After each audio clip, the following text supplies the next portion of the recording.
8월 19일 언론중재법 개정안이 문체위에서 의결되었습니다. 개정안은 고의 또는 중과실로 허위 조작 보도를 한 언론사에 손해액의 최대 5배를 변상케 하는 내용이 핵심입니다.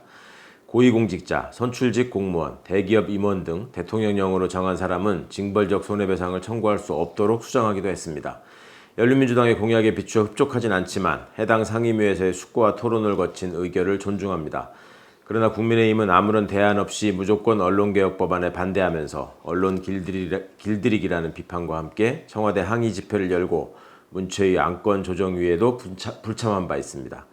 언론 통제와 공영방송 장악이라는 목적을 달성하기 위해 수많은 언론인들을 직장에서 쫓아내고 희대의 악명을 떨친 사장과 임원들을 임명한 정권을 만들고 비호했던 기억은 마치 남의 일인 것으로 생각하는 것 같습니다. 지난 2008년 이명박 정부가 친위대인 공직윤리지원관실을 만들어 감시 대상 1순위를 방송사로 했던 기억을 잊었는지 묻습니다. 민간인 사찰의 주역들을 비호하고 피해자를 탄압하던 주역들이 언론 장악을 저지하겠다며 나선 희극의 진정성을 어떻게 인정할 수 있을지 의문입니다. 국정원이 작성한 방송 관련 블랙리스트에 오른 언론, 문화예술인들이 방송에서 배제된 것도 국민의힘이 정부를 운영하던 시절의 일입니다.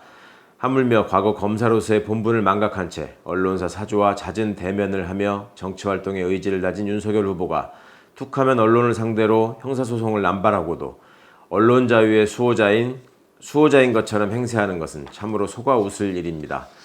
2020년 영국 옥스퍼드대 부설 로이터 저널리즘 연구소 조사 결과 한국이 40개국 언론 신뢰도 가운데 21%로 최하위를 기록한 바 있습니다.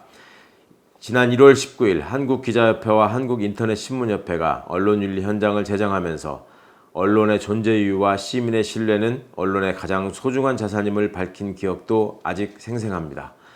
언론과 유관단체들은 막연한 불안감을 선동하며 시민들의 질타와 그에 따른 책임을 회피할 것이 아니라 그간 언론인으로서의 사회적 책임과 사명을 다하기 위해 과연 어떤 노력을 했는지 스스로 조명해봐야 할 것입니다. 자정기능을 상실한 언론을 방치하면 결국 피해자는 국민이 됩니다. 언론개혁은 외면할 수 없는 시대적 과제입니다. 열린민주당은 언제나 언론개혁을 위한 싸움에 선봉에 설 것입니다.